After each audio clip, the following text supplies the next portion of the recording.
કેમ છો બધા? ચાય અને કોડમાં તમારું સ્વાગત છે. સો આપણે પાયથન એક નવી સિરીઝ શરૂ કરી છે. તો એમાં આજે આપણો બીજો લેક્ચર છે. લાસ્ટ લેક્ચરમાં આપણે ભણ્યા હતા કે પાયથન જે છે એ શું હોય છે. લાઈક પાયથન આપણે બીજા જે કોર્સ જે છે પાયથનના જે યુટ્યુબ ઉપર અવેલેબલ છે એનાથી આપણો કોર્સ કઈ રીતે અલગ છે અને Python as a first programming language તમારે કેમ શીખવી જોઈએ. તો પાયથન જે છે એ બિગિનર ફ્રેન્ડલી છે, મતલબ ઇંગ્લિશ લાઇક લેંગ્વેજ છે, બરાબર. એટલે એને તમને સમજવી જે છે એ બહુ ઇઝી પડી જાય. એટલે જે હજી લાઈક આઈટીના પર્સન નથી, આઈટીના માણસો નથી, એને બી પાયથન ઇઝીલી આવડી શકે છે. અને પાયથન જે છે એ એના જે લાઇબ્રેરીઝ છે એ તમને ઘણી બધી મળી જાય. એટલે પાયથનમાં પ્રોગ્રામિંગ કરવું ઘણો બધો ઇઝી છે. એની ઘણી બધી કમ્યુનિટીઝ છે. તો તમને કાંઈ બી પ્રોબ્લેમ આવે તો તમે ડાયરેક્ટ ત્યાં ડિસ્કસ કરી શકો છો. પછી આપણે ફર્સ્ટ લેક્ચરમાં તેનો રોડમેપ લઈ લીધો હતો. બિગિનરમાં શું કન્સિડર થશે, ઇન્ટરમીડિયેટમાં શું આવશે, પ્રોજેક્ટ્સમાં આપણે શું કરશું, એડવાન્સમેન્ટ શું છે, તો એ બધું. ઓકે, સો આજે આપણે જે છે આજે આપણે જાણશું what is programming. So programming શું છે, આજે ક્વેશ્ચન છે એ આઈટીવાળા માણસોને ખબર હશે, પણ જે નોન આઈટી બેકગ્રાઉન્ડ માટે થોડુંક ક્લેરિફાય કરી દઉં હું. Vote is programming? Programming is the process of creating a set of instruction that tell a computer how to perform a specific task or solve a problem. બહુ hard થઈ ગયું, આપણે easy લેંગ્વેજમાં જઈએ. પ્રોગ્રામિંગ શું છે કે તમે કોઈ બી પર્સન સાથે વાત કરો છો તો તમને એક લેંગ્વેજ જોઈએ કન્વર્ઝેશન માટે. તમે એને કંઈક કહેવા માંગો છો, એ સમજશે, પછી એ કંઈ બોલશે. ઓકે, જો આપણે જે છે કોઈ બી માણસ જોડે વાત કરીએ તો આપણે કેમ કોઈ લેંગ્વેજની જરૂર પડે, લાઈક હિન્દી, ઇંગ્લિશ, ગુજરાતી. તો તમને કમ્પ્યુટર જોડે વાત કરવાની છે તો એને આપણે શું કહીશું? પ્રોગ્રામિંગ લેંગ્વેજ મતલબ કઈ ભાષા છે, અને પ્રોગ્રામિંગ મતલબ કમ્પ્યુટર જોડે તમારે વાત કરવાની છે. હવે કમ્પ્યુટર જોડે વાત કેમ કરવી છે? કારણ કે આપણે કમ્પ્યુટરથી કામ લેવાનું છે, બરાબર. હવે સેકન્ડ પોઈન્ટ આવે છે સિક્વન્સ ઓફ ઇન્સ્ટ્રક્શન. એમ કહીએ set of sequence of instruction, મતલબ કે તમે શું કરશો કે લાઈક આપણે કોઈ માણસ જોડે વાત કરીએ તો મારે એને 10 વાતો કેવી છે તો આપણે કેમ એક સિક્વન્સ બનાવી કે પહેલાં હું આ વાત કહીશ, પછી આ વાત કહીશ, બરાબર.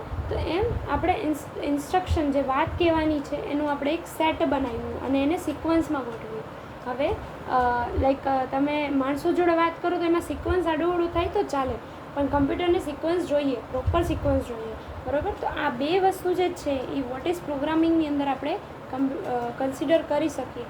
લાઈક ટોક ટુ કમ્પ્યુટર, કે તમારે કમ્પ્યુટર જોડે વાત કરવાની છે, અને નેક્સ્ટ ઇઝ કે સિક્વન્સ ઓફ ઇન્સ્ટ્રક્શન. ઓકે, સો પછી છે કે પ્રોગ્રામિંગ લેંગ્વેજ. મેં કીધું એમ કે આપણે જ્યારે માણસ જોડે કોઈ બી વાત કરીએ તો હિન્દી, ઇંગ્લિશ, ગુજરાતી એમ આપણે કોઈ બી લેંગ્વેજ વાપરીએ છીએ. અને જ્યારે કમ્પ્યુટર જોડે વાત કરવાની છે તો એમાં બી એની લેંગ્વેજ આપણને સમજવી પડે. તો એ કઈ હોઈ શકે? Python, C, R, Java. Then what is Python? Python શું છે? Python is high level interpreted programming language known for its readability and versatility. Okay, હવે પાયથન જે છે હાઈ લેવલ પ્રોગ્રામિંગ લેંગ્વેજ છે. હાઈ લેવલ પ્રોગ્રામિંગ લેંગ્વેજનો મતલબ શું થાય આપણે જોઈએ.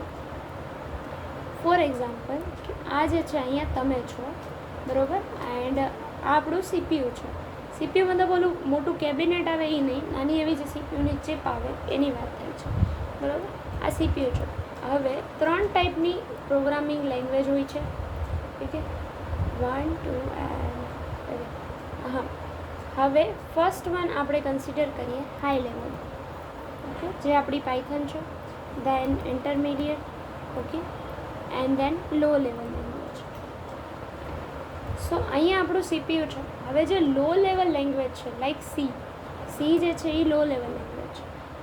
સી જે છે એ સીપીયુને સમજવી ઇઝી રહે, બરાબર, બટ તમને સમજવી હાર્ડ રહે. મતલબ હ્યુમનનું જે સમજવાનો જે ઓલો છે એ થોડુંક હાર્ડ રહેશે, પણ સીપીયુ એને ઇઝીલી સમજી શકે.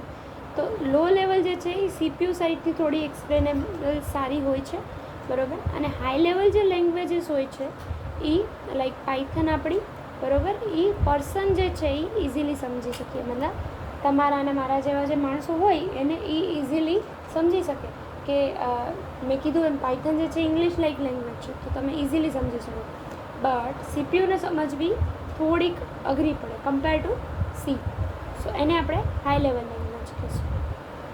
Next is interpreted language. હવે ઇન્ટરપ્રિટેડનું મતલબ શું થાય? ફોર એક્ઝામ્પલ, મારી પાસે આ એક ફાઇલ છે. ઓકે, મારી પાસે એક ફાઇલ છે. હવે આમાં મેં કોડ લખ્યો છે.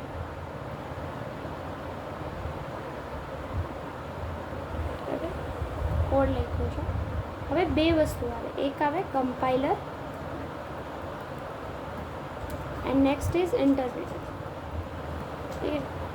સો કમ્પાઇલર ને ઇન્ટરપ્રિટર બંનેનું કામ શું છે કે તમારું જે કોડ લખેલું છે એને એનાલાઇઝ કરવું ને એમાં કંઈ ભૂલ નથી ને એ કાઢવું, બરાબર. બટ બંને વચ્ચે ડિફરન્સ શું? બરાબર. સો કમ્પાઇલરનું કામ શું કે આ આખી ફાઇલ એક સાથે જોશે, બરાબર. કે એમાં કોઈ ફોર એક્ઝામ્પલ એમાં કોઈ એરર છે, 10 લાઇનનો પ્રોગ્રામ છે ને ફોર એક્ઝામ્પલ 5 એરર છે, તો એ તમને એક સાથે લિસ્ટ કરીને આપશે કે જો ભાઈ તારા આમાં 5 એરર્સ છે, બરાબર. અને ઇન્ટરપ્રિટર જે છે એ શું કરશે? પહેલી લાઇનમાં જશે, ચેક કરશે એરર છે, જો છે તો ત્યાં જ ઊભો રહી જશે કે પહેલાં આ એરર સોલ્વ કરો પછી સેકન્ડ લાઇનમાં જઈશ. ઓકે, ફર્સ્ટ લાઇનમાં એરર સોલ્વ થઈ ગઈ, સેકન્ડ લાઇનમાં ચેક કરશે નથી એરર, થર્ડ લાઇનમાં એરર આવી તો પાછો ઊભો રહી જશે કે ભાઈ ના પહેલાં આ એરર સોલ્વ કરો, નેક્સ્ટ પછી આપણે આપણે કમ્પાઇલ કરશું એને. સો એટ અ ટાઈમ કેટલી એરર આપે? 1. અને કમ્પાઇલર બધી એરર સાથે આપી દે. સો આ જે છે એ બેઝિક ડિફરન્સ છે કમ્પાઇલર ને ઇન્ટરપ્રિટર વચ્ચે. હવે ઘણીવાર જે છે કમ્પાઇલર સારું રહે, ઘણીવાર ઇન્ટરપ્રિટર સારું રહે, બરાબર. હવે ફોર એક્ઝામ્પલ એક સાથે તમે આટલી બધી એરર જોઈ લો તો તમને એમ થઈ જાય કે આટલી બધી એરર છે, તો કમ્પાઇલર એ બાબતે થોડોક પાછો પડે. પણ કમ્પાઇલર એ બાબતે સારો છે કે તમને બધી એરર એક જગ્યાએ આપી દે છે. ઇન્ટરપ્રિટરની જેમ નહીં કે ભાઈ તમને એક સોલ્વ કરાવે છે, તો એ થોડુંક પ્રોસેસિંગ સ્લો પડી જાય એમ. તો પાયથન જે છે એ આપણી ઇન્ટરપ્રિટેડ લેંગ્વેજ છે. Okay, programming language known for its readability and versatility. મતલબ રીડેબિલિટી મતલબ ઇઝીલી તમે રીડ કરી શકો, અને વર્સેટેલિટી મતલબ કે તમે એને વર્લ્ડ વાઇડ છે એની જે લાઇબ્રેરીઝ જે છે, એની કમ્યુનિટી જે છે, લાઈક તમને કંઈ એરર આવી તો તમે ફટાફટ એને સોલ્વ કરી શકો, બરાબર. હવે પાયથન લેંગ્વેજ જે છે ક્રિએટેડ બાય ગુઇડો વાન રોઝમ. ઓકે, આ ભાઈ જે છે બેઠા છે એમણે ક્રિએટ કરેલી છે. First release in 1991. આપણે હિસ્ટ્રીમાં બહુ ડિટેલમાં નહીં જઈએ, આપણું મેઇન કામ જે છે પાયથન શીખવાનું છે. ઓકે, સો શોર્ટમાં કહી દઉં તો પાયથન જે છે ઇઝી છે અને ઇંગ્લિશ લાઇક લેંગ્વેજ છે, બરાબર. હવે પાયથનને ઇન્સ્ટોલ કઈ રીતે કરવું? સો તમે પાયથન ઇન્સ્ટોલેશન, ઓકે, આજે પહેલી તમારી જે લિંક આવશે python.org વાળી, એ પાયથનની ઓફિશિયલ વેબસાઇટ છે. અહીંયાથી તમે લેટેસ્ટ વર્ઝન ડાયરેક્ટ ડાઉનલોડ કરી શકશો. બટ તમારે કોઈ સ્પેસિફિક વર્ઝન ડાઉનલોડ કરવું છે તો તમારા કમ્પ્યુટરની ટાઈપ, લાઈક મારું વિન્ડોઝ છે, બરાબર, તો એમાં જો આટલા બધા એના રિલીઝ છે 3.13.7, 13.6, 13.5 એન્ડ સો ઓન, બરાબર. આપણું જે છે એ હશે 3.11, બરાબર. હું 3.11 યુઝ કરીશ. ઓકે, સો હું સલાહ એમ આપીશ કે ઇન્સ્ટોલ કરવું રાધર દેન પેકેજ, બરાબર. જેમ તમે આની ઉપર ક્લિક કરશો એટલે ડાઉનલોડ થવાનું શરૂ કરી દેશે. ત્યારે મારી પાસે ઇન્સ્ટોલ છે એટલે મેં કેન્સલ કર્યું છે, બરાબર. એન્ડ તમારે જો ઓપન કરવું હોય તો મેં જે સ્ટાર્ટ મેન્યુમાં જઈને આઈડીએલી એવું લખ્યું, અહીંયાથી તમે જ્યારે ઇન્સ્ટોલ કરશો અને ડબલ ક્લિક કરશો, નેક્સ્ટ કરીને ફિનિશ કરી દેવાનું, એટલે તમારું ઇન્સ્ટોલેશન કમ્પ્લીટ થઈ જશે. Okay, so next is how to use Python in phone, બરાબર. આપણી વાત થઈ ગઈ તો આપણે એવું લખવાનું online Python compiler interpreter. Okay, so આજે છે પ્રોગ્રામિંગનું, એ પર્સનલી બહુ સારું છે, સજેસ્ટ કરીશ. બટ બાકી તમે યુઝ કરી શકો છો. હું આ યુઝ કરું છું. જો અહીંયા બાજુમાં તમે ડાયરેક્ટલી સ્વિચ કરી શકો છો, તમારે કોઈ લેંગ્વેજમાં સ્વિચ થવું હોય તો અહીંયાથી ડાયરેક્ટ તમે રન કરી શકો છો, બરાબર. ઘણું બહુ લોડ લેતું નથી એટલે આ જે છે રેકમેન્ડ કરું છું હું, બરાબર. ઓકે, સો આપણે આપણો ફર્સ્ટ પ્રોગ્રામ તરફ જઈએ. That is hello world. જે હરેક પ્રોગ્રામિંગ લેંગ્વેજમાં આપણે પહેલાં કરીએ છીએ. સો પ્રિન્ટનો મતલબ શું થાય કે તમે કમ્પ્યુટરને એમ કહો છો કે કંઈ પ્રિન્ટ કરવાનું છે, મતલબ કંઈક લખવાનું છે, બરાબર, આઉટપુટ આપવાનું છે. હવે રાઉન્ડ બ્રેકેટ જે છે એને આપણે ફંક્શન બ્રેકેટ કહીશું. આજે ટેકનોલોજીના થોડા ટર્મ્સ જે છે એનું હું અલગથી એક વિડીયો બનાવીશ, જેમાં હું તમને બધું કન્સિડર કરીશ જે નોન આઈટી બેકગ્રાઉન્ડ છે એની માટે, બરાબર. અત્યારે આપણે ખાલી એને આટલું રાખશું કે રાઉન્ડ બ્રેકેટ જે છે એને ફંક્શન બ્રેકેટ કહેવાય છે. પછી આપણે ડબલ કોટ્સ કરશું અને હેલો વર્લ્ડ.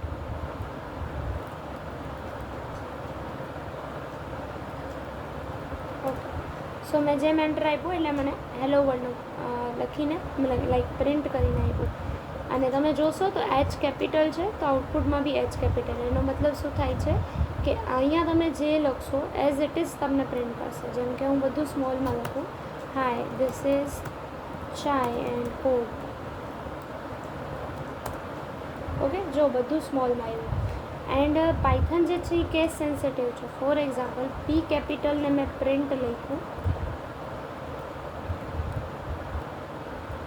સો એ મને એરર આપશે કે પ્રિન્ટ નામનું કોઈ ફંક્શન નથી. કેપિટલ પી વાળું પ્રિન્ટ, ઓકે, એ નામનું કોઈ ફંક્શન નથી. સો આજનું લેક્ચર આપણે અહીંયા સુધી રાખીએ. બાકી તમારે કંઈ ડાઉટ હોય તો તમે મને કમેન્ટમાં કહી શકો છો, એન્ડ કંઈ સજેશન હોય તો બી તમે મને કમેન્ટમાં રીચ આઉટ કરી શકો છો. Thank you.